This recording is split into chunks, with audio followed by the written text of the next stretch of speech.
ที่มันรองรับตลอดจนในที่สุดก็สำลอกออกมาเป็นอุจจาระปัสสาวะอันนี้เพิ่นว่าอาหารต่างกายแต่ละวันบางท่านก็บ่ได้กินข้าวง่ายเหมือนฝรั่งมังค่ากินข้าวง่ายหรือยังบ่ได้กินเตื้อกินกับกาแฟก็เหมือนว่ามันบ่เต็มเม็ดเต็มหน่วยบ่เต็มเมื่อเต็มไม้เต็มมือเนาะญาติโยมเฮาจาก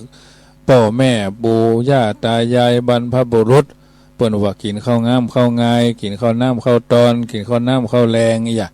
ล่าตามล่าเอาเข้าสุขภาพก็สุดโทรมสุดเสื่อมไปตามนั้นเปิ้นจึงบอกว่าเมื่อเจ้ามือทองเมื่อตอนมือเงินเมื่อค่ำยามแรงมือทองแดงนะญาติโยมเมื่อเจ้ามือทองต้องกินให้ได้เพราะมันขาดเมินเว้นไว้แต่เขากินพรชิตากินพรชิตากินยาใดกินจุ๊บกินจิ๊บที่เพลงมันว่าเนาะเฮาบ่ต้องไปกินยาอันกระเพาะมันก็ต้องการพักทางอุจจาระปัสสาวะทวารนักทวารเบามันก็ไข้นักไข้พักของมันเช่นเดียวกันอาหารกายกินเมื่อเจ้าเป็นมื้อทองเมื่อตอนเป็นมื้อเงินเมื่อค่ำยามแรงกินพ่องบ่กินหลายก็บ่เป็นหยังนะอันนี้ถือว่าเป็นจริตวิจารณญาณของแต่ละท่านเพราะฉะนั้นการฟังธรรมะคือการได้แก้วได้แสงได้แววได้วาวได้วัตตะปริปทาที่ครูบาอาจารย์เปิ้นเอามาเอามาจ่าเอามาอธิบายพี่น้องทางเมืองฝางพี่น้องทางแม่อายพี่น้องทางชัยปราการก็เตรียมรับมือเนอะโดยเฉพาะสำคัญยิ่งวันที่21ที่จะถึงนี้อาตมาภาพและคณะแห่ก็คงจะเดินทางล่วงหน้าไปก่อนประมาณตี 1 ตี 2อาจจะเป็นเที่ยงคืนเนาะก็อาจจะเดินทางไปก่อนเพราะไปถึงเจ้าก็ได้งานหลายไปถึงควายก็ได้งานน้อยเพราะบางอย่างก็จะต้องไปปรับให้มันดีเพื่อรองรับทางครูบาอาจารย์ที่จะเดินทางไปหมายความว่าเป็นเคลียร์พื้นที่ทับหน้านะเพราะฉะนั้นคณะแห่สับปุงน้อยซึ่งก็จะได้เมตตาจากท่านอาจารย์เคท่านอาจารย์แดงอาตมาภาพและญาติโยมบางท่านที่ขอเมตตาเป็นการเฉพาะบุคคลเพราะบางจุดที่ต้องแก้ไขเพื่ออย่างเพื่อให้มันดีขึ้นแก่หมู่แก่คณะ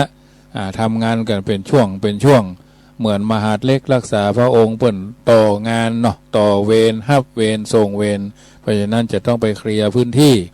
ถามว่ามันมีปัญหาก็บ่มีปัญหาก็ทำให้มันดียิ่งขึ้นไปดีมากดีที่สุดนะดีธรรมดาดีมากดีที่สุดเพราะบางอย่างคนจำนวนเยอะบางทีบางครั้งเฮามันหัวกลัวเกื้อกันอยู่นี่บางท่านบางคนที่บ่มีภาระก็บ่ต้องไปฟังไปเตื้อนะบางท่านบ่มีภาระบ่ต้องไปวุ่นวายเพื่อเปิ้นไปเตื้อไปถึงก็พยายามอยู่ห่างๆนะเพราะฉะนั้นญาติโยมเดินทางไปแล้วไปอยู่ห่างๆบ่ต้องไปวุ่นวายเตื้อบางทีบางครั้งอาตมาภาพต้องไปกราบเรียนที่ท่านพระครูเจ้าคณะอำเภอแม่อายเปิ้นทราบไปทำความเข้าใจ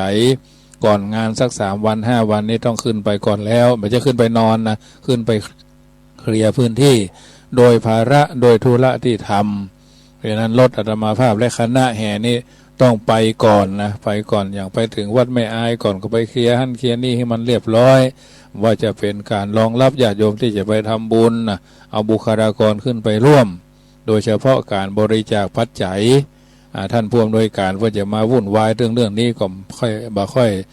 มันบ่สะดวกเพราะว่าต้องดูหั่นดูนี่เนาะอาตมาภาพต้องไปเคลียร์เรื่องปัจจัยที่ว่าจะทำบุญ9 วัดก็9 กระสอบ9 ถัง9 กะละมังอะไรอย่างก็แล้วแต่เสร็จเรียบร้อยแล้วก็ส่งงานให้ส่วนนับก็คือนับส่วนรองรับก็คือปีแล้วไปที่วัดพระธาตุจอมพอเนาะจอมแว่ก็ที่ทางเมืองพานพะเยาพุ่นน่ะพอแล้วบ่ค่อยจะเรียบร้อยบางจุดเนี่ยอันนี้เรื่องต่างๆเหล่านี้ญาติโยมบ่ใช่ว่าย่อยบ่ใช่ว่าใส่ใจอันอย่างมากคือทำใจให้มันได้ทำงานให้มันดีเพราะว่าปัจจัยเนาะเงินทองเงินคำกำแก้วตกใส่ดินก็ดินตกใส่หญ้าก็หญ้าตายตกใส่ควายก็เป็นลาภตกใส่บาปก็เป็นบุญตกลูนก็ได้ก่อนอันนี้เป็นเรื่องสโลแกนของชาวบ้านทั่วไปแต่เฮาทำแล้วญาติโยมก็อุตส่าห์เสาะหอมล้อมริบเก็บหอมล้อมริบ ไหนจะกล้าลดไหนจะกล้าบำรุงสถานีไหนจะกล้าทำบุญอันนั้นอันนี้แต่มาภาพหันแล้วหันใจเข้าใจจึงยอมเสียภาระธุระส่วนตัวเอาไปทำงานเพื่อส่วนรวมเป็นปกติมาโดยตลอดเพราะฉะนั้นอันนี้คณะแห่ก็จะคือมันม่วนงันสันเล่าพร้อมแล้วบอเขาก็จะวนตาลเหี่ย3 รอบที่เขาจะไปทำบุญนั่นน่ะโลนด้วยแห่ของมองเซิงของพี่น้องตังสะปูน้อยซึ่งก็เป็นสุภาพสตรีเทวดานะเทวบุตรมันไม่ค่อยมีแต่ใดเข้าใจกันอยู่เทวบุตรนี่เขาชอบไปอยู่ตั้งหลังนะเทวดานี่อยู่ตั้งหน้าเป็นส่วนมากถ้าบ่มีแม่ทั้งหลายนี่ก็นักแก่ญาติโยมถึงวันนี้ก็ถือว่าแม่ทั้งหลายเนี่ยมา99นะบัดจุด99นะ เพราะฉะนั้นบางทีบางครั้งพอออกสถานที่เป็นสุภาพบุรุษก็จะอาจจะน้อยใจมันเป็นเช่นนี้เองอิทธปัจจยตานะญาติโยมสาธุชนทั้งหลายวันที่21พี่น้องแม่อายยังบ่เคยโทรศัพท์มาเลยเนอะยังบ่เคยได้ยินสายฟางนี่2-3 สายนี่โทรมาแล้วนะชัยปราการนะหมายความว่าต้องทำความเข้าใจว่าเปิ้นอุตส่าห์ปากันมาเป็นแท้เป็นว่ามาวัดเอาชื่อเอาเกียรติเอายศเอาเกียรติยศเกียรติทรัพย์โอ้ปากันมาแต่พี่น้องบ้านแม่อายหลวงก็บ่น้อยหน้าพี่น้องศรัทธาอุปถัมภ์วัดพระธาตุปู่แจ้ก็บ่น้อยหน้าพี่น้องคณะศรัทธาวัดสลีส้มสุขก็บ่น้อยหน้าถ้า3 บ้านนี่มาสุมาเด้อมาบ้านละ200นะก็บ่เป็นหยังมีน้อยก็มาน้อยขอขึ้นมาทุกครอบครัวมาทุกครอบครัวมาด้วยใจจริงมาด้วยใจจังมาด้วยใจแท้จริงจังจริงใจจริงแท้ถึงจะเกิดประสาทะศรัทธาครูบาอาจารย์ในวัดก็ขึ้นมาคือมดมาเลี้ยงน้ำถวายน้ำพระเจ้าพระสงฆ์ที่ไปเนาะญาติโยมก็ไปช่วยกันป้อนหลวงสอปตสทสอย่างที่เพิ่นอยู่ในบ้านสวมาบัดสะดวกก็มานั่งเป็นที่เป็นตั้งก็ยังดีแขกถึงบ้านน้ำถึงมือนะแม้ได้สตางค์บาหลายแต่น้ำใจอันมากโขอำเภอแม่อายถึงแม่อายเลือกเอา3 วัดนะอำเภอแม่อายถึงแม่อายเลือกเอา3 วัดเลือกเอาหลวงพ่อเจ้าคณะอำเภอวัดแม่อายหลวงวัดพระธาตุปู่แจ้วัดพระธาตุสีส้มสุขเพราะอย่างเพราะเฮาหันการทำงานเพราะหันความศักดิ์สิทธิ์ของวัดเพราะเฮาหันวัดที่เป็นมงคลแก่การดำเนินชีวิต3 วัดในอำเภอแม่อายตั้งใจจริงใจจริงจังจริงใจจริงแท้แล้วก็จริงใจจริงจังจริงแท้ต่อกันเนาะจริงใจจริงจังแล้วก็จริงแท้ม่วนญาติโยมมีอันยังก็เอามาเลี้ยงกล้วยอ้อยเป้าตาลอันยังที่ในหมู่บ้านของท่านเอามาเลี้ยงนะศรัทธาละปูนศรัทธาเชียงใหม่ศรัทธาเชียงรายศรัทธาน่านศรัทธาลำปางนี่เพิ่นก็จะไปนะห่อขนมข้าวต้มกัน3 วัดจะเลี้ยงอาหารอันยังคืออาหารเจ้าของข้าวของหวานอันยังเอามาเลี้ยงขอคือเป็นอย่างเดียวนะของหวานก็ของหวานอย่างเดียวข้าวเหนียวอันนั้นข้าวเหนียวมูนก็ข้าวเหนียวม่วงก็อย่างก็แล้วแต่คือมันเป็นอย่างเดียวเหมือนกันหมดพระเจ้าพระสงฆ์ที่ไปก็เหมือนกันไม่เลือกที่รักไม่มักที่ชังไม่แยกแยะเราจะเป็นหนึ่งเดียวพุทธบุตรเท่านั้นนะญาติโยมอาตมาภาพย้ำทำคำพอครูบาอาจารย์บางรูปเพิ่นก็บ่ย้ำเนาะครูบาท่านผอ.ก็ย้ำจนตลอดเจ้าแรงเจ้าสายบ่ายค่ำอยู่ฮะนะเพิ่นอาตมาภาพก็เสริมได้ก็เสริมไปนะช่วยกันคนละเล็กคนน้อยไม่ได้เก่งไม่ได้เด่นไม่ได้ดังแต่ขอให้ทำดีๆนะให้ดีแล้วแก้วคือเป็นแก้วที่ดีเป็นครูบาอาจารย์ที่ดีกันทั่วไปอันนี้อำเภอแม่อายนะยังไม่โทรสักสายเลยญาติโยมที่ฟังขณะนี้ครูบาอาจารย์ก็โทรได้เนอะพร้อมนะพร้อมหรือยังพร้อมครับพร้อมรับพร้อมต้อนรับอีกมันจะมีกำลังใจเป็นหมื่นไมล์ทะเลหลวงนะเพราะฉะนั้นอำเภอฝางโอเคตกลงว่าโอเคแม่จงดีก็ดีแม่แหมร้ายแม่เพิ่นโทรมานะอันนี้ประสานงานกันพระครูศรีสิทธิวิมลแล้วท่านอาจารย์วัดสันปะฮักถ้าฟังอยู่ก็เตรียมรับเนื้อไปกับจำนวนเยอะเพราะท่านอาจารย์วัดสันปะฮักนี่นิมนต์เป็นกรณีพิเศษเพราะเป็นพระที่เอาใจใส่เรื่องการศึกษาภาษาบาลีอยู่เพราะเป็นท่านก็ตั้งอกตั้งใจแม้จะเป็นทุเจ้าน้อยๆเป็นมหาปรริญญาบ้านนอกตนหนึ่งไปจากวัดน้ำบ่อหลวงเพชรอยู่ที่ไหนมันก็เป็นแสงเป็นแวว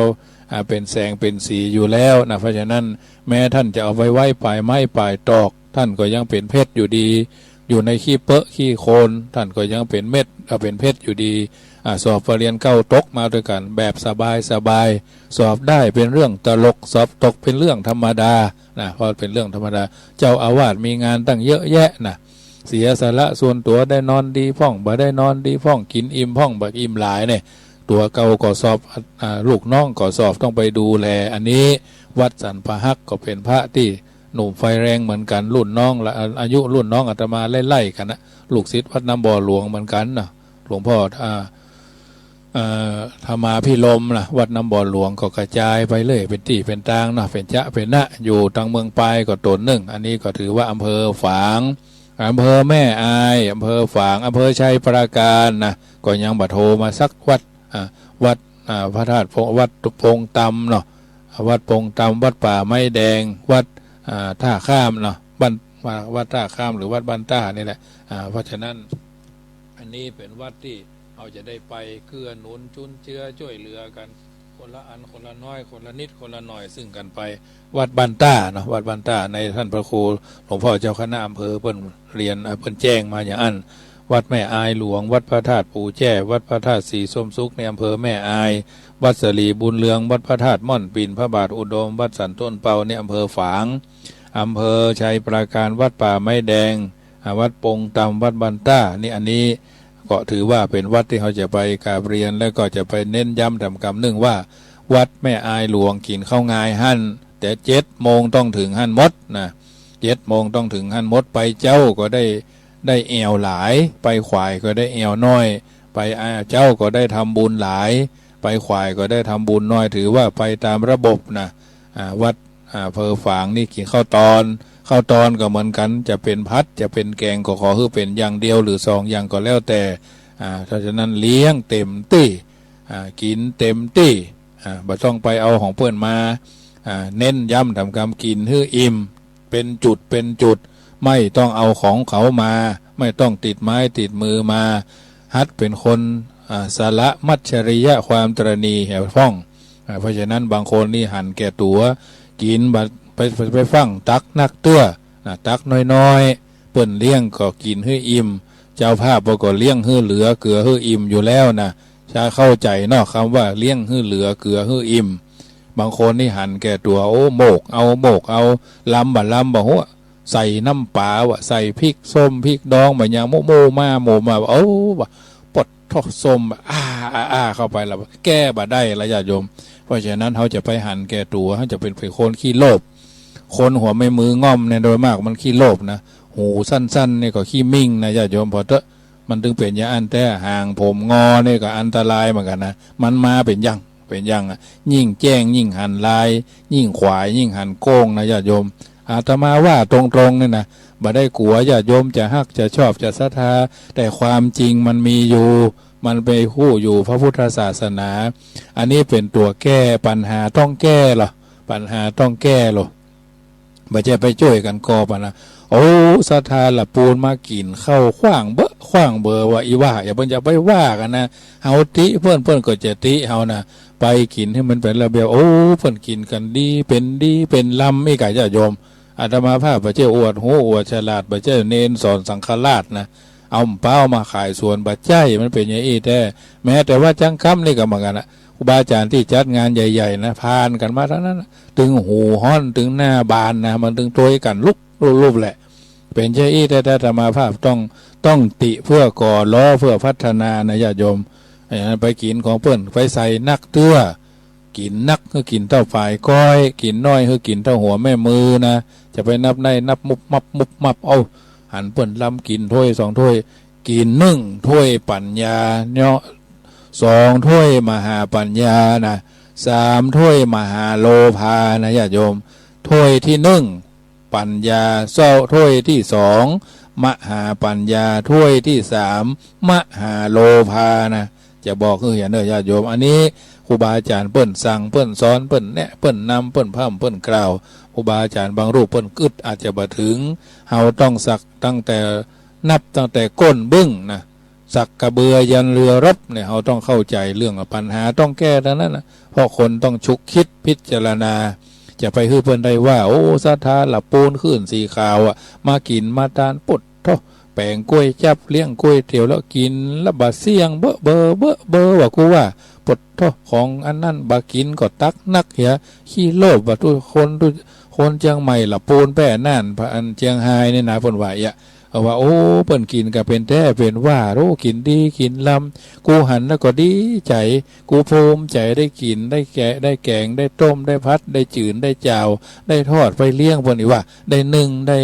มกอันยังเอาไปเลี้ยงเพิ่นว่าเลี้ยงหมดละหมดเรื่องโอ้ดีใจโอ้ก็ได้ดีใจภูมิใจคือเพิ่นกึดใจน่ะพี่น้องทางเมืองฝางก็เหมือนกันโอ้เพิ่นตั้งหน้าตั้งตาทำกับข้าวกับปลาไต่เจ้าไก่โหไก่หุยไก่ห้องไก่ลงกรเนาะอันนี้เพิ่นก็เอามาเลี้ยงกันกูว่าดีใจอีแม่จงดีก็เลี้ยงเต็มที่เอาโฮงทานน้ำนะบ่ต้องไปเน้นน้ำหวานนักเน้นน้ำเปล่าหรือน้ำเปล่านะครูบาอาจารย์ญาติโยมเพราะน้ำหวานนะมันหวานกำเดียวมันก็เจ็บคอเจ็บเขี้ยวเนาะบางคนก็เจ็บช่วงนั้นอ่ะบางคนก็กินน้ำหวานแต่ก็บ่ได้กินจะไปกินนักการเดินทางอ่ะมันเดินทางไกลระยะไกลนะห้องน้ำบางที่มันก็มีน้อยเอาต้องทำความเข้าใจรับให้มันเต็มอิ่มนอนให้มันเต็มอิ่มกินข้าวกินน้ำกินยุกกินยาให้มันเรียบร้อยแล้วถึงไปเตรียมไปโดยก่อนอาหารกี่เม็ดหลังอาหารกี่เม็ดนะอันนี้ก็ถือว่าเป็นเพิ่นเฮาว่าให้ความสำคัญแก่ตัวเองกตัญญูต่อตัวเก่าอย่าพ้องกตัญญูต่อตัวเก่านักบางทีบางครั้งบัดแน่ใจเมาหัวเจ็บต้องเมาหัวโอ้บ่เป็นเรื่องแล้วเฮ้ยจะเป็นภาระของคนอื่นก็ทอนเนี่ยบ่เป็นหยังญาติโยมบ่เป็นบาปบ่เป็นบุญบ่หยังมันจะเป็นภาระของคนในรถแค่นั้นเองเราต้องเช็คสุขภาพเฮากับญาติโยมว่าเฮาจะได้พ้องไปแล้วจะเป็นจะได้มึงมังสะดุ้งตื่นมึนตามาบ่ค่อยดีเฮ้ยหมอนัดหมออย่างจะไปละจะไปเลยจะไปเพิกจะไปเฉยการเดินทางเพราะเฮาจะเดินทางไปแถมไกลแม่บ่ได้ไปฝังไม่อายใจประการแต่เฮารักษาสุขภาพเอาไว้ปีหน้าก็ได้ถ้าสุขภาพมันบ่ไหวแล้วจะไปฝืนจะไปลึกจะไปดื้อจะไปตื่อปือนะจะไปลึกจะไปดื้อจะไปตื่อปือจะไปเหลือกำนะเหลือกำหมอก็ดอกไม้จันทร์จะอยู่ตั้งหน้ารอคอยญาติโยมเอ๋ยปราสาทแก้วแววแสงจะอยู่ตั้งหน้ารอคอยถ้าเฮาเหลือกำหมอนี่นะลึกเหลือหมอนี่นะเพราะฉะนั้นต้องทำความเข้าใจเรื่องเหล่านี้เล็กๆน้อยๆอย่ามองข้ามอย่ามองผ่านบางสิ่งบางประการมันเสียมากเสียเล็กเสียมากเสียน้อยนะเพราะฉะนั้นถือว่าเฮาท่านทั้งหลายต้องทำยอดโยมจะเป็นเจ้าภาพอันใดอันหนึ่งก็ตั้งใจจะเป็นเจ้าภาพหลอดไฟก็81ชุดเตียตมาภาพก็ได้แจ้งความประสงค์จบรายการไปก็ได้รายการวันนี้เป็นรายการธรรมะก่อนวันอาสาฬหปูชาญาติโยมสาธุชนที่อยู่ทางบ้านก็คงจะเข้าใจรู้เรื่องและก็ทราบดีว่าวันสำคัญในทางพระพุทธศาสนาคือวันอาสาฬหปูชามีคำบาลีเพิ่นกล่าวเอาไว้ว่าเอวเมสุตตังเอกังสมัยยังภควาปาราณสิยังวิหะลติอิสิปะตะเนมิกตาเยตัสระโขภควาปัญจวัคคีเยภิกขุอมันเตสีติเนื้อความนี้เป็นวันเนื้อหาสาระวันอาสาฬหปูชากำหนดว่าเป็นวันที่พุทธบริษัททั้งคฤหัสถ์และปัณพชิตมีจิตอันเป็นกุศลบำเพ็ญกิจในทางพระพุทธศาสนาพื้นบ้านล้านนาก็ทำบุญตานขันเข้าหาพ่อหาแม่หาปู่หาย่าหาตาหายายหาครูบาอาจารย์หากัลยาณมิตรหาคนใกล้ชิดสนิทสนมที่ล้มหายตายจากผัวตายละเมียตานขั้วเข้าหาเมียตายละผัวตานขั้วเข้าหาล่าตามล่าก็บ่ทำบุญหาเขาเหล่านั้นก็เป็นเรื่องที่น่าคิดเพราะอันยังจุดมีใหม่โมโหเกียดจังงอนเงาะซึ่งกันและกันลึงบ่ทำบุญหาลูกเต้าเราหลานละพ่อละแม่พ่อแม่มีกินขว้างเบอะขว้างบะพ่อแม่ล้มหายตายจะสิบหายวายวอดเป็นบัลแลมเต็มแตะก็มีเพราะอันยังเพราะกินกามเกียดก้องโกงนะจึงทำให้ตนตกต่ำระสำระสายกระจัดกระจายอันนี้เป็นเรื่องที่เฮาท่านทั้งหลายต้องดูตัวเก่ามองตัวเก่า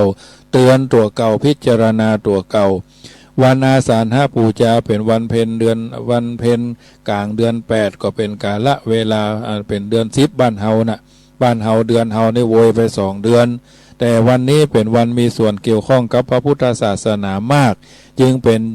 ป็นอภิลักษิตการอภิลักษสมัยกำหนดถือเป็นวันสำคัญประกอบกิจการในต่างๆด้านต่างๆหลายด้านหลายช่องทางอันเป็นบุญอันเป็นกุศลคือข้อที่ว่าวันสำคัญนั่นเนื่องด้วยเป็นวันบำเพ็ญเป็นเพ็ญเดือน8นี้มีเพ็ญเดือน10นี้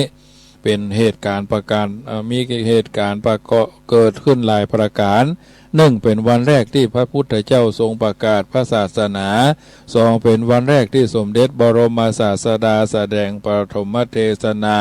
คือธรรมจักรปวัตตนสูตรที่เฮาสวดกันเอวัมเมสุตตังเอกังสะมะยังภะกวาปาราณสิยังน่ะปุมมานังเทวานังอย่างว่านั้นนโยบาย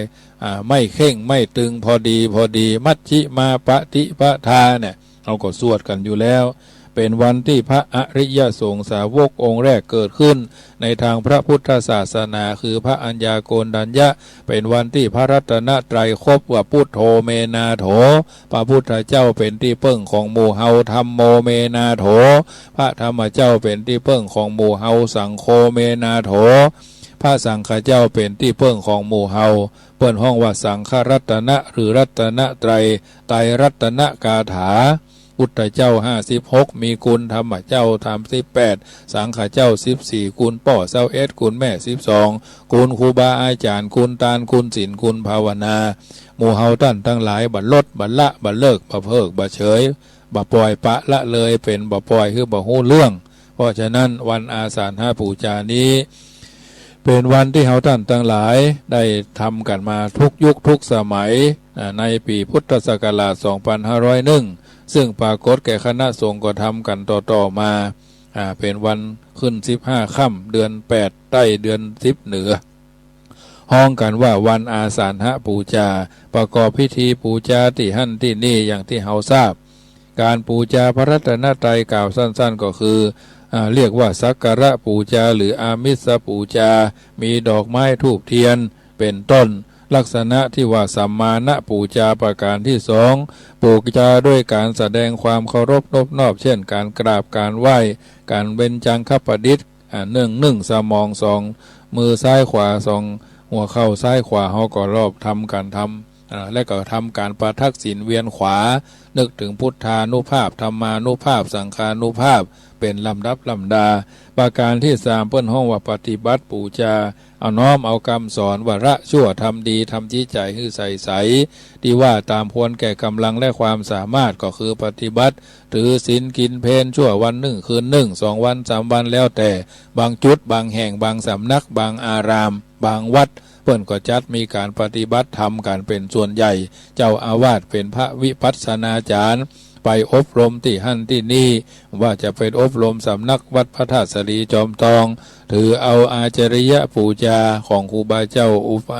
หลวงปู่ครูบาทองว่านิ่งได้ทนได้อดทนได้นะเป็นลูกศิษย์ของครูบาเจ้าทองศิริมังคโลวัดพระธาตุเจ้าสรีจอมทองประการต่อมาว่าด้วยกำลังความสามารถก็เป็นไปตามลำดับเพราะคำสอนนั้นจัดเป็น3ระดับคือระดับต้นนะระดับต้นนั้นบุคคลพึงปฏิบัติไปทั่วไปผลประโยชน์แก่ผู้ปฏิบัติในปัจจุบันเรียกว่าทิฏฐธรรมิกถาประโยชน์ระดับกลางก็คือเป็นการประพฤติตนตามที่ผลที่ได้ปฏิบัติกันมายังสืบเนื่องไปในภพภาคหน้าเปิ้นห้องว่าสัมปรายิกถาประโยชน์ระดับสูงก็คือคำสอนสูงสุดที่บุคคลประพฤติปฏิบัติแล้วจะได้รับผลสูงสุดไม่ใช่ประโยชน์ในปัจจุบันเท่านั้นบ่ใช่ประโยชน์ที่สืบเนื่องไปภายภาคหน้าหากแต่ว่าประโยชน์ในระดับภพดับภพดับชาติจนถึงออกพระนิพพานก็คือออกจากความโลภความโกรธความหลงบ่เวียนว่ายตายเกิดแถมต่อไปเรียกว่าปรมัตถประโยชน์เพราะฉะนั้นขอให้ทำประโยชน์ในปัจจุบันให้มันดีระดับกลางก็คือสัมปรายิกประโยชน์ให้มันพอใจแล้วก็สัมปรายิปรมัตถกับประโยชน์ก็เป็นประโยชน์สูงสุดออกจากความเวียนว่ายตายเกิดวุ่นวายไม่ต้องมาเวียนมาเกิดมาตายแถมแล้วเพราะไปสู่พรโลกภายหน้า ถือว่าเฮาท่านทั้งหลายได้ปฏิบัติคำสอนในทางพระพุทธศาสนาไปตามกำลังความคิดวิจารณญาณความสามารถบ่ได้ว่าหมายความว่าต้องกะต้องเกณฑ์ต้องบังคับต้องขู่เข็นด้วยประการะต่างๆเพราะฉะนั้นสรุปรวมแล้วปฏิบัติปูจาสักการะปูจาสัมมาณปูจาปฏิบัติปูจาสมเด็จพระสัมมาสัมพุทธเจ้าอันเป็นอุดมมงคลดังพุทธนิพนธ์กล่าวไว้ในมงคลละสูตรว่าปูจาจะปูจะนิยานังตัมมังกรมุตตมังเป็นต้นการปูจาบุคคลที่ควรปูจาเป็นอุดมมงคลสูงสุดแก่ตัวแก่ตนแก่ทุกคนที่กระทำบำเพ็ญสมดังที่เพิ่นบอกว่าอะระหังสัมมาสัมพุทโธอุตตมังธรรมัชฌคามหาสังฆังปโพเทสิอิจเจตังรัตนัตตยังพระสัมมาสัมพุทธเจ้าได้ตรัสรู้พระธรรมอันอุดมแล้วยังพระสงฆ์หมู่ใหญ่ฮือตรัสรู้ตามได้นามว่าพระรัตนตรัยคือพุทธรัตนังแก้วคือพระพุทธเจ้าธรรมรัตนังแก้วคือพระธรรมเจ้าสังฆรัตนังแก้วคือสังฆเจ้าเฮาก็จะได้เดชะได้ภรวะปัจจัยพาญญาโกณฑัญญะเป็นพระจับลักพระพุทธศาสนาได้ว่าพุทธศาสนามีเกิดมีแก่มีเจ็บมีตายก็บรรลุบรรลุอริยมรรคอริยผลตามจันตามที่พระอัญญาโกณฑัญญะได้เป็นสังฆรัตนะดวงที่3ตรัสรู้เป็นบรรลุเป็นพระอรหันต์ในสัมมาในพระพุทธศาสนาของเฮาสมคุณสมก้าที่เฮาท่านทั้งหลาย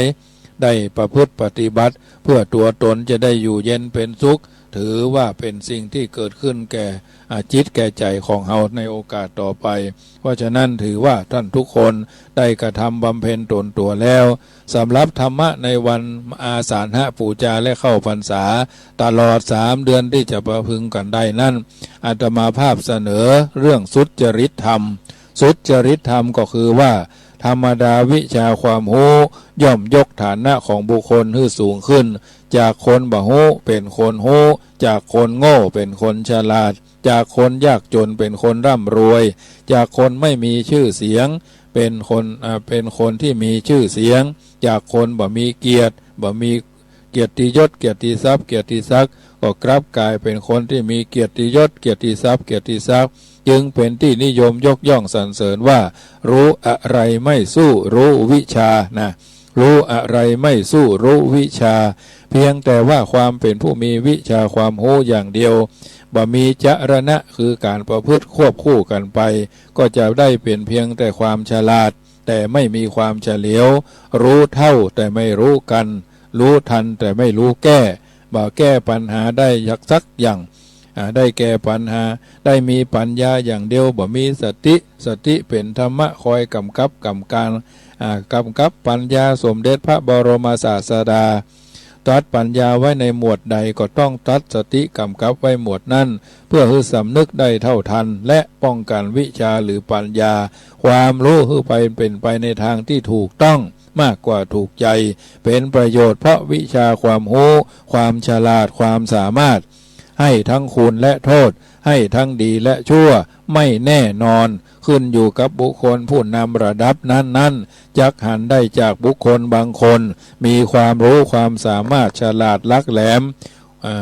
หากแต่นำไปใช้บ่ถูกที่บ่ถูกทางผิดที่ผิดทางยิ่งมากก็ยิ่งโกงมากเปิ้นฮ้อว่ากินกามเกียรติก้องแล้วก็โกงกินกามเกียรติก้องแล้วก็โกงเปิ้นว่าฉลาดแกมโกงความรู้ท่วมหัวเอาตัวไม่รอดฉลาดแกมโกงความรู้ท่วมหัวเอาตัวไม่รอดต่อมาเมื่อบุคคลมาอบรมบ่มเพาะตัวตนแต่ละคนแต่ละท่านแม้แต่พระพุทธเจ้าพระอริยสาวกเบื้องซ้ายเบื้องขวาสาวกธรรมดาอัครสาวิกาก็เหมือนกันต้องอบรมตนตั้งอยู่ในคุณธรรมความดีเป็นศีลเป็นสันเป็นกิจจลักษณะเป็นที่ไหวที่สาที่สักการะบูชาเฮาถึงสวดกันว่าวิชาจระณะสัมปันโนพูดถึงพร้อมด้วยวิชาความรู้ควบคู่กับจรณะเป็นต้นคือความรู้ก็มีความดีก็มากหากอยู่อย่างนี้ตรงหลักกับที่ว่า รู้รักษาตัวรอดเป็นยอดดีแต่ว่าความรู้ดีความประพฤติไม่ดีถือว่าเป็นคนไร้ศักดิ์ไร้ศีลมีความประพฤติไม่คู่ควรแก่วิชาความรู้ถ้ามีความรู้น้อยไม่ด้อยน้อยถ้ามีความรู้น้อยไม่ด้อยความประพฤติดีถือว่าเป็นคนมีศักดิ์มีศีลมีความดีนะมีความดีเป็นที่ยอมรับแม้จะไม่นับว่าเป็นคนเด่นคนดังด้วยวิชาความรู้แต่ก็มีความรู้เป็นความอยู่ดีเด่นดังด้วยความดีความเด่นความดังอื่นนอกจากความดีเป็นของบ่คงที่ส่วนความเด่นความดังด้วยความดีเป็นของคงทนบุคคลจึงควรอบรมตนให้ตั้งอยู่ในความดีด้วยความประพฤติธรรมให้เป็นสุจริตส่วนคำว่าธรรมะเป็นสภาพทรงตัวเองมีประจำอยู่ในโลกบ่เปลี่ยนแปลงไปตามยุคตามสมัยรักษาผู้ประพฤติปฏิบัติตามไว้ในอำนาจของตนกล่าวคือสภาพใดรักษาผู้ประพฤติปฏิบัติไว้ในทางดีให้ไม่ตกไปในทางที่ชั่วสภาพนี้จัดเป็นกุศลธรรมสภาพใดรักษาผู้ประพฤติปฏิบัติไว้ในทางชั่วบ่ฮือประสบผลทางดีได้สภาพเช่นนั้นเป็นอกุศลธรรมสภาพใดรักษาผู้ประพฤติปฏิบัติไว้เป็นกลางบ่ฮือบ่ดีบ่ชั่วสภาพนั้นเป็นอพยากตธรรมเป็นพยากตธรรมแถมอย่างหนึ่งคำว่าธรรมะได้แก่คำสอนที่เป็นหลักที่สมเด็จพระผู้มีพระภาคเจ้าตรัสไว้ดีแล้วตรัสไว้โดยชอบแล้วตรัสไว้ถูกต้องแล้วได้แก่ตรัสไว้ไม่ผิดตัดคำใดไว้คำนั้นเป็นคำถูกต้องโดยเหตุโดยผลโดยข้อเท็จจริงเป็นคำสอนที่เป็นสัจธรรมคือคำสอนที่มีความจริงเป็นแกนมีจารณาใดก็พบความจริงเมื่อนั้นบ่เคลื่อนคลาดจากความจริงเป็นสิ่งที่พิสูจน์ได้บ่ล่วงกาละบ่ล่วงสมัยโดยกล่าวสั้นๆก็คือธรรมะเป็นธรรมะย่อมรักษาผู้ประพฤติปฏิบัติตามคือเป็นไปโดยดีบ่ฮือเป็นคนชั่วคือเป็นคนดีบ่ฮือตั้งอยู่ในทางดีบ่ฮือตกไปสู่ที่โลกที่ชั่วส่วนคำว่าสุจริตตังนะแปลว่าการประพฤติดีประพฤติงามหมายถึงความประพฤติดีทำถูกต้องมี3อย่างกายสุจริตประพฤติทางกายได้แก่บ่ฆ่าสัตว์รวมไปถึงบ่การบ่ทำร้ายกักขังหน่วงเหนี่ยวจองจำสัตว์เดือดร้อนบ่ลักทรัพย์สินรวมถึงการบ่เบียดบังช่อโกงบ่โกงลาดบ่ช่อราดบังหลวงบ่กินหินกินทรายกินเล็กกินหลากินปูนกินอย่างอื่นที่มันบ่กินกันโดยทั่วไปบ่ประพฤติผิดในกามคือความใคร่บ่ละเมิดกู้ครองของคนใดไผคนหนึ่งบ่เกี่ยวข้องกับกามะความใคร่กับบุคคลผู้ต้องห้ามวจีสุจริตประพฤติผิดทางวาจาได้แก่การบ่พูดเท็จบ่พูดแต่คำจริงและพูดตรงกับความจริงบ่อู้คำหยาบอู้แต่คำสุภาพไม่ไพเราะชวนฟังไม่พูดส่อเสียดกระแนะกระแหนกระแทกแดกดันทำให้คนอื่นเสียจริตความรู้สึก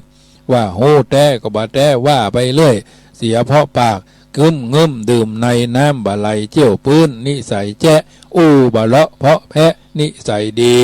บ่อู้เพ้อเจ้ออู้แต่คำมีสาระอัตถะมีลักษณ์มีฐานมีกฎมีเกณฑ์มีจังหวะจะโคนตัวรอตัวชอตัวอันนั้นอันนี้อู้ถูกต้องลักก็แม่นลักก็แม่นลักก็มั่นลักก็เป็นที่ศึกษาได้ว่าไปเรื่อยไปเรื่อยบ่อู้ซ้ำกรรมให้จนเกินหน้าเกียรติทั้งพระเจ้าพระสงฆ์องค์สามเณรเวลาออกสื่อว่าสื่อแล้ววจีสุจริตเป็นเรื่องสำคัญต่อหน้าก็ขอให้มันดีรับหลังก็ขอให้มันดีอู้แล้วคิดเจรณาแล้วก็ไต่ตรองก่อนจะเอามาอู้จะเอามาจ่าเอามาสาธยายตัวรอตัวชออักขระการันพยัญชนะแม้กระทั่งกรรมถวายเตียนพรรษาก็เหมือนกันได้ตั้งข้อสังเกตว่าบางทีบางครั้งว่าบ่ถูกก็บ่ยอมฮับเหียดันไปว่าอยู่อายหมู่อายความรู้สึกของตัวเก่าเรื่องการถวายเตียนพรรษาเป็นเรื่องที่จะต้องทำความเข้าใจและก็ทำความถูกต้องเป็นหลักเป็นฐานเพราะฉะนั้นบางทีบางครั้งนี่เฮาท่านทั้งหลายบ่ค่อยใส่ใจเท่าที่ควรเรื่องกรรมถวาย ต่างๆนานาเนี่ยเป็นเรื่องที่เราจะต้องเอามาทำความเข้าใจกันให้ถูกต้องตรงแท้บางสิ่งบางประการนั่นเป็นเรื่องละเอียดอ่อนกรรมถวายปาทีปกรรมถวายเตียนพรรษานะที่เราเอาไปน้อมเกณฑ์เวรถวายวัดนั้นวัดนี้เรื่องต่างๆเหล่านี้เป็นเรื่องที่เราจะต้องทำความเข้าใจบางทีบางครั้งนี่ว่าบ่ถูกบ่เถือกรรมแปรกับมันการโบราณเพื่อนว่าเอาข้าพเจ้าขอถวายเทียนพรรษานิยาเทมะนี่ก็เหมือนกันแต่ว่าก็มีญาติโยมมาถวายก็ติ้งไปเหมือนกันว่ายิยาเป็นยิยาอย่าว่าบ่ถูกเนาะลิ้นมันบ่ไปเนาะนิยาเทมะเนี่ยสาธุโนพันเตภิกขุสังโฆยักเขพันเตบางทีก็ยักเขก็มีเอาฉะนั้นฟังแล้วไม่ไพเราะหูนะฟังแล้วไม่ไพเราะหูเพราะฉะนั้นเราต้องทำความเข้าใจแล้วก็ต้องยอมรับว่าบางทีบางครั้งนี่เราว่าบ่ถูกเราก็ต้องยอมรับการถวายเตียนพรรษาถวายในอารามนี้นะก็คงจะดีซึ่งก็หันพี่น้องตังขึ้นบางที่บางแห่งเพื่อนไปถวายแล้วโพสต์ออกมาในเรื่องของการถวายเพื่อนว่าข้าพเจ้าข้าแด่พระสงฆ์ผู้เจริญนะนี่ที่ว่าอุโบสถาคาเรอิมัสมิงอาราเมก็ได้นะอาราเมก็ถ้าจะดีไม่ใช่ว่าอวดหูนะเสนอเพื่อพิจารณาการถวายเตียนพรรษานิยาเทมะบางทีก็ยิยาเทมะอีกก็มีเพราะฟังแล้วไม่ค่อยไพเราะหูเท่าไหร่นักนะข้าพเจ้าขอน้อมถวายเทียนคู่นี้หรือเทียนพรรษาพร้อมทั้งของบริวารทั้งหลายเหล่านี้ ณวัดแห่งนี้อารามแห่งนี้เพื่อเป็นบูชาเพื่อถวายเป็นพุทธบูชาตลอดพรรษาเนี่ยเอาถวายในอารามนี้เพื่อบูชาเพื่อจะถวายไปแล้วเล็กๆน้อยๆเขาจะไปมองข้ามบางทีบางครั้งเอาถวายอุทิศหาไผเปิ่นก็ว่าอานิสังอัมหากันเจวะมาตาปิตุอาทีนันจะปิยะชะนานังเนี่ยอันเนี้ยถือว่าเรื่องละเอียดเล็กน้อยเราต้องทำความเข้าใจคือมันเข้าถูกต้องท่องแท้วิถีชีวิตเราก็จะไม่ได้เก้อเขินในการที่เข้าอยู่สังคมมหาชนจำนวนนักบางสิ่งเขาต้องว่าก่อนโดยเฉพาะพ่ออาจารย์เปิดห้องว่าบางทีบางครั้งนี่ต้องปริวัติปรับปรุงไปตามยุคตามสมัยไม่ใช่ไปเอาว่าบางทีบางครั้งก็ถามครูบาอาจารย์ที่เป็นมหาปรริญญาไม่ได้เป็นมหาปรริญญาเพื่อนอาจจะมีความช่ำชองเรื่องภาษาบาลีมันได้หลายแนวหลายประการบางทีบางครั้งนี่ทำมันพิษไปแล้วเพื่อนว่าคำพูดเวลาและลูกปืนพูดไปแล้วกล่าวไปแล้วไม่สามารถที่จะเอากลับคืนมาได้เพราะฉะนั้นถือว่าญาติโยมสาธุชนต้องประพฤติในสุจริตวจีสุจริตนะไม่พูดคำหยาเพ้อเจ้อเหลวไหลไร้สาระมโนสุจริตก็คือประพฤติทางใจได้แก่บ่โลภอยากได้บ่พยาบาทปองร้ายบ่หันชอบตามทำนองคองธรรมประพฤติสุจริตในบุคคลประพฤติสุจริตในอาชีพประพฤติสุจริตในการงานประพฤติสุจริตในหน้าที่ในตลอดพรรษาที่จะครบไป3 เดือนไปทางหน้าญาติโยมต้องทำความสุจริตเหล่านี้คือเกิดขึ้นแก่ตัวแต่ละบุคคลนะแต่ละบุคคลคือเขาประพฤติผิดประพฤติสุจริตในบุคคลก็หมายความว่าฐานะที่เขาเกิดมาในโลกนี้ย่อมมีส่วนเกี่ยวข้องพัวพันกันจะอยู่คนเดียวบ่ได้ใกล้ชิดก็คือครอบครัวห่างตัวออกไปก็คือญาติเพื่อนบ้านใกล้เคียงบ้านเหนือบ้านใต้ในหมู่บ้านเดียวกันในตำบลเดียวกันในคลื่นวิทยุเดียวกันชั้นที่สุดก็คือมนุษย์ร่วมโลกร่วมประเทศย่อมมีเหตุที่จะต้องเกี่ยวข้องกันได้เฉพาะอยู่ใกล้ชิดมีหน้าที่ปฏิบัติติดต่อสม่ำเสมอคือสามีภรรยาพ่อแม่บุตรธิดาลูกเต้าเหล่าหลานครูบาอาจารย์กับศิษย์มิตรกับมิตรนายจ้างกับลูกจ้างเป็นต้นเมื่อบุคคลผู้มีหน้าที่เกี่ยวข้องได้ปฏิบัติต่อกันดีก็ชื่อว่าปฏิบัติเป็นสุจริตบุคคลประพฤติสุจริตในอาชีพก็สำคัญอาชีพคือบุคคลประกอบบุคคลผู้ประกอบย่อมอิ่มใจในขณะที่กวัดแกว่งแสวงหาในขณะที่ได้มาในขณะที่กำลังบริโภคและในขณะที่บริโภคแล้วอยู่ไม่ร้อนนอนไม่ทุกข์ย่อมอยู่เย็นเป็นสุขเสมอมาส่วนอาชีพที่ผิดเป็นที่มาแห่งความเศร้าหมองบ่ผ่องใสเป็นไปเพื่อความเดือดเนื้อห้อนใจโทษทุกข์ เวรภัยอันตรายนานาประการสมเด็จพระผู้มีพระภาคเจ้าสมบรมศาสดาจึงตรัสว่ามิจฉาอาชีวังปหายะสัมมาอาชีเวนะชีวิตตังกัปปายะ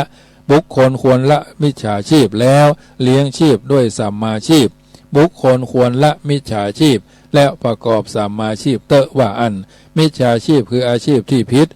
ศีลผิดธรรมผิดกฎกติกาผิดกฎหมายแผ่นดินผิดทำนองครองธรรมผิดจารีตหีดหอยผิดวัฒนธรรมเฉพาะถิ่นเฉพาะที่ความดีความงามการโจรกรรมลักฉกปล้นจี้ตู่ช่อโกงหลอกลวงปลอมแปลงทรัพย์เปลี่ยนเบียดบังลักลอบยักยอกเป็นต้นอันนี้แสวงหาในทางที่ไม่ถูกต้องการแสวงหาทรัพย์สินเลี้ยงช่วยสุจริตดังสกล่าวมาเนี่ยจัดเป็นอาชีพที่ผิดส่วนทรัพย์สินที่ได้มาจากอาชีพสุจริตนี้เฮาโฮกันอยู่แล้วก็ทำกันไปเด้อญาติโยมประการต่อมาประพฤติสุจริตในการงานความจริงสาระแห่งชีวิตบุคคลผู้ที่มีผลงานหาใจลมหายใจไม่เพราะการงานคือหัวใจของชาติจะมั่นคงประชาชนจะมั่งคั่งดังที่กล่าวกันว่างานดีมีโภคาพาให้สุขสมบูรณ์งานดีมีโภคาพาให้สุขสมบูรณ์การงานที่เป็นทรัพยากรก็คือบ่อเกิดแห่งทรัพย์สินเงินทองทรัพย์สินเงินทองเป็นผลของการทำงานที่ว่าการประพฤติสุจริตในการทำงานนั่นก็คือประพฤติปฏิบัติธรรมในกิจการและกิจกรรมตั้งใจทำงานบุคคลผู้ทำกิจกรรมใดๆก็เป็นไปในทางสุจริตเว้นทุจริตผิดศีลผิดธรรมผิดกฎหมายผิดกฎผิดกติกาเช่นบ่ทำการค้าหากำไรเกินควรบ่ซ่อนหนีภาษีบ้านภาษีเมืองภาษีท้องถิ่นภาษีบ้านลบเลี่ยงบ่ลอบนำเอาของที่ท่องห้าเข้าออกนอกประเทศบ่ทำการค้าของปลอมค้าของเถื่อนทั้งหลายเป็นผู้ขายหรือผู้ซื้อเป็นผู้ฮื้อยืมเป็นผู้ฮื้อยืมหรือผู้ยืมควรฮื้อเป็นธรรมนำมาซึ่งความยินดีปรีดาความผาสุกเกิดแก่ตัวแก่ครอบครัวแก่หมู่ใกล้ชิดสนิทสนมชาติตระกูลเจือตระกูลวงถ้าฝ่ายหนึ่งยินดีทำฝ่ายหนึ่งเสียใจก็เป็นการได้เปรียบเสียเปรียบบ่เป็นธรรมการงานเป็นทรัพยากรจันลงประเทศชาติบ้านเมืองคือเจริญรุ่งเรืองไพบูรณ์คนในชาติมีงานทำบ่ว่างงานคนในชาติเป็นคนขยันขันแข็งบ่ขี้ข้านเอ็นยานบ่อ่อนแอเป็นเจ้านาตั้งใจทำนาเป็นเจ้าสวนตั้งใจทำสวนเป็นพ่อค้าขายลุกขึ้นแต่เช้าก้าวไปข้างหน้าทำงานแข่งกับเวลาพัฒนาตนตัวเป็นข้าราชการไปก่อนนายพลิกทีหลังนายไปแล้วต้อนรับฮับสู้เจ้านายโดยสุจริตบ่หวังผลตอบแทนในทางที่มิถูกมิควรสมกรรมที่เพิ่นบอกว่ากันลายานะการีกันละยานังปาปากาลีจะปาปากังบุคคลทำกรรมดีย่อมได้รับเกียรติยศเกียรติทรัพย์ทำกรรมชั่วย่อมได้รับผลที่ชั่วโดยมาอย่าอยู่แค่เพื่อตัวอยู่แค่สิ้นลมอยู่เพื่อสังคมอยู่ได้ชั่วกาลนานอยู่เพื่อตัวอยู่แค่สิ้นลมอยู่เพื่อสังคมอยู่ชั่วกาลนานประการต่อมาคือประพฤติสุจริตในหน้าที่กิจที่ธุระที่ต้องทำก็คือหน้าที่ประจำตัวโดยตรงเด่นหน้าที่พ่อหน้าที่แม่หน้าที่ลูกหน้าที่ลูกบ่าวลูกสาวเป็นต้นหน้าที่ประจำงานได้แก่หน้าที่ที่ได้รับมอบหมายเลือกตั้งคำสั่งแต่งตั้งและก็เสนอตั้งเป็นข้าราชการเป็นทหารตำรวจหมอแพทย์พยาบาลเป็นต้นอันนี้คือหน้าที่ประจำงานการปฏิบัติหน้าที่ที่ดำเนินไปด้วยความเรียบร้อยสุจริตก็เกิดเป็นความดีความชอบได้เงินได้อัดได้ทองได้เงินได้คำมาดังนั้นบุคคลจึงควรปลูกฝังความสุจริตคือความประพฤติดีต่อหน้าที่ของตนลักษณะของการปลูกความสุจริตคือการรักษาหน้าที่ให้ดีกับการบำรุงหน้าที่ให้ดีกล่าวคือการรักษาหน้าที่ได้แก่การดูแลรักษาการงานในหน้าที่ให้เต็มที่เต็มตัวเต็มใจเต็มภาคภูมิใจบ่ควรบกพร่องเพื่อรักษาให้ทั่วถึงก็จะมีความผิดมารักษาบ่ทั่วถึงก็ผิดบกพร่องในหน้าที่เมื่อปล่อยปะละเลยเพิกเฉยต่อหน้าที่ ก็จะมีความผิดฐานะ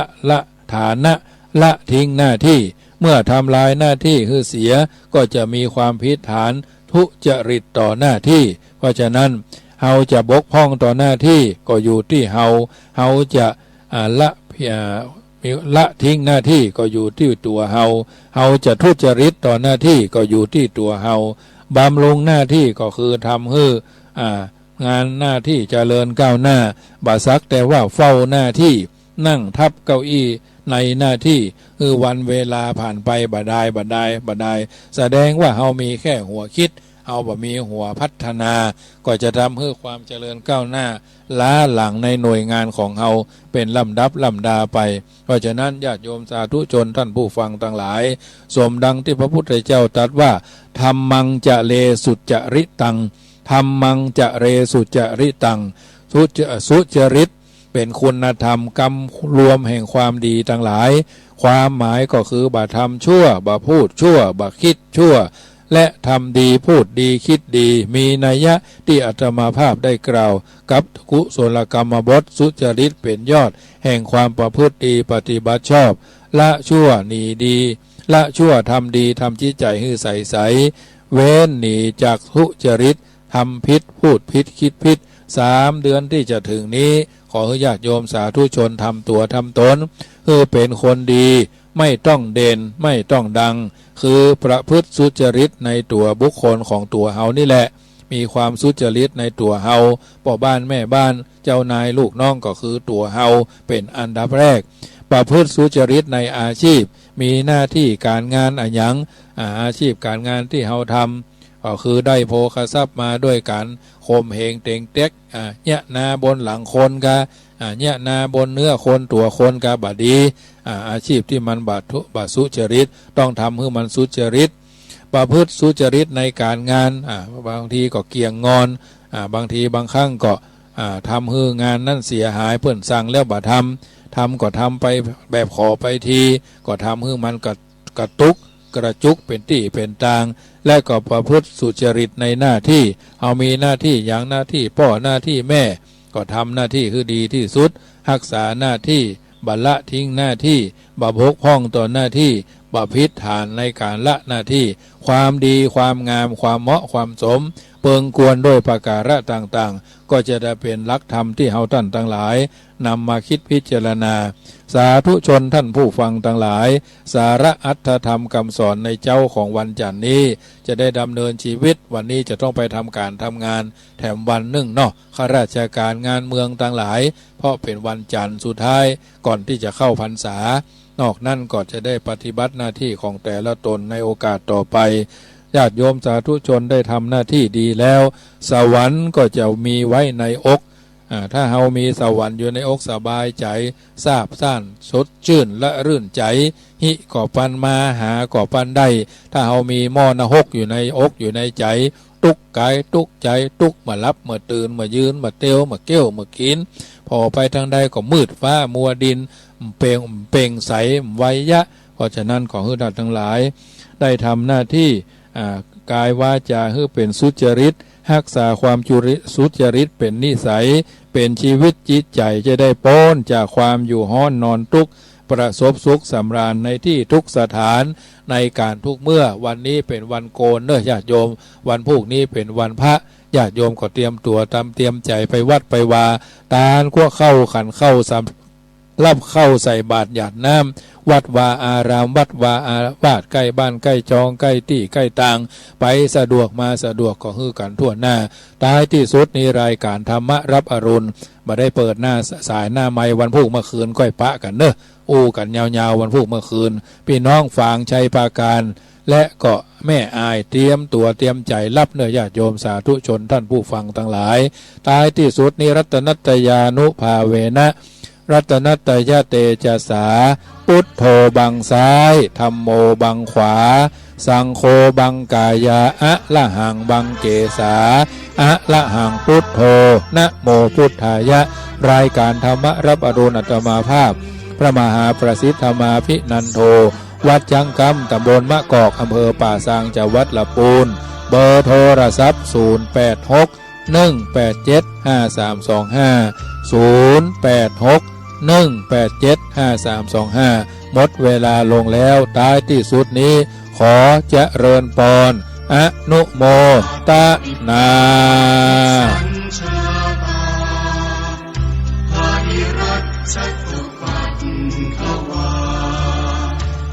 เสสาวินยัง